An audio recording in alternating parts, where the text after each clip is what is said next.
छोड़ो, करो या मरो। आज 81 साल हो गए उस बात को, लेकिन आज हम इस बात के लिए यहां उन तमाम स्वतंत्रता सेनानी को धन्यवाद देने नहीं आए हैं। आज फिर से समय आ गया है कि वही 1942 का आंदोलन की तीव्रता, उसकी जोत आज फिर से जलानी होगी हमारे सबके दिलों में, क्योंकि आज फिर देश खतरे में है, आज फिर संविधान खतरे में है, आज फिर वो तो अंग्रेज था जो बाहर से आया था। आज दुर्भाग्य है कि हमारे बीच में से ही उठ के यदि हमारा ही अपना तानाशाह अपने सर पर बैठता है तो ये सबसे बड़ी पीड़ा है। क्योंकि रावण को राम ने मारा तो उसका सबसे ज्यादा दुख उसको इसलिए हुआ था कि विभीषण घर से निकला था। ये विभीषण जो हमारे देश में निकले हुए हैं, ये संविधान को दिमक जैसा काट रहे हैं। किसी व्यक्ति विशेष की बात नहीं है। भारतीय जनता पार्टी में मेरे बहुत अच्छे संबंध रहे हैं। भारतीय जनता पार्टी, अटल बिहारी वाजपेयी की सरकार को हम याद करते हैं, खुशाबू ठाकरे की वो पार्टी को याद करते हैं, पार्टी विद द डिफरेंट चाल चरित्र चेहरे वाली पार्टी को बात करते हैं। क्या वो भारतीय जनता पार्टी 2014 के बाद इतना यूटर्न हो सकता है? क्योंकि जब ये देश ये मानने लगा है, इस देश में जो लोग ये कहते हैं कि देश की आजादी ही 2014 से बाद मिली है, उनके लिए 42 का आंदोलन बेनामी हो जाता है, उनके लिए महात्मा गांधी बेनामी हो जाते हैं, उनके लिए सिर्फ बचते हैं तो गोडसे और सावरकर बचते हैं।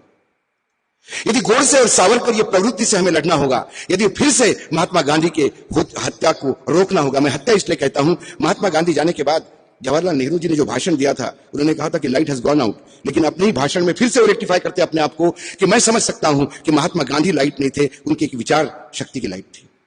एक क्रूश आदमी जिसका वजन 40-45 किलो का होगा, 2 पंचा, एक ऊपर वस्त्र एक नीचे वस्त्र, हाथ में एक लाठी, वो भी सहारे के लिए वो दंगों में कूद के बंगाल के दंगे रोक सकते थे। और आज जिस नूर के दंगे की बात हम करते हैं, आज हम प्रदेश की बात कर रहे हैं हरियाणा की, वो पंजाब का हिस्सा हुआ करता था। दंगे 15, और जब देश आजाद हुआ तब वहां पे भी भड़के थे। मेवात के मेव तब भी मर रहे थे, लेकिन जब मेवात के मेव महात्मा गांधी के पास गए और उन्होंने कहा कि गांधी जी, हमारा वतन है भारत, हम भारत छोड़ के नहीं जाना चाहते, चाहे हम सब मर जाए, हमारी हत्या हो जाए। गांधी जी मेवात गए और गांधी जी ने मेवात में ये व्यवस्था की कि उसके बाद दंगे शम गए। जो भारत मां से प्यार करते थे वो तमाम मुसलमान यहां पे बसे बढ़े। आज उसी मेवात में फिर दंगे भड़कते हैं, उस मेवात में बुलडोजर चलते हैं, और आज महात्मा गांधी है ही नहीं।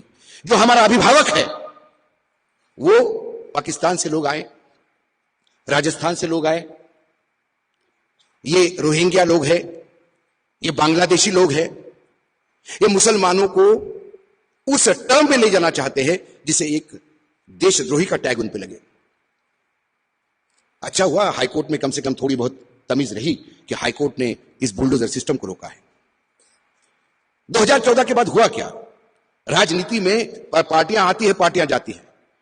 शीतल भाई ने रिपोर्टिंग करते हुए कई सत्ता परिवर्तन देखे होंगे उत्तर प्रदेश से लेकर भारत तक, लेकिन उतने सत्ता परिवर्तन में जो इमरजेंसी में भी खौफ नहीं था, वो खौफ आज क्यों है? आज ये अघोषित इमरजेंसी जो है, आपातकाल, इससे लड़ने के लिए कौन आएगा? शीतल भाई ने कहा कि किसी पे विश्वास मत रखो। उन्होंने कहा कि टेक्नोलॉजी बहुत बढ़ रही है। क्या महात्मा गांधी ने जब 1942 में जब एक कॉल दिया था, करो या मरो, तो क्विट इंडिया, भारत, अंग्रेज भारत छोड़ो, तब कौन से अखबार महात्मा गांधी के साथ थे और कौन सा रेडियो स्टेशन महात्मा गांधी के साथ था? सब अंग्रेजों के कंट्रोल में था।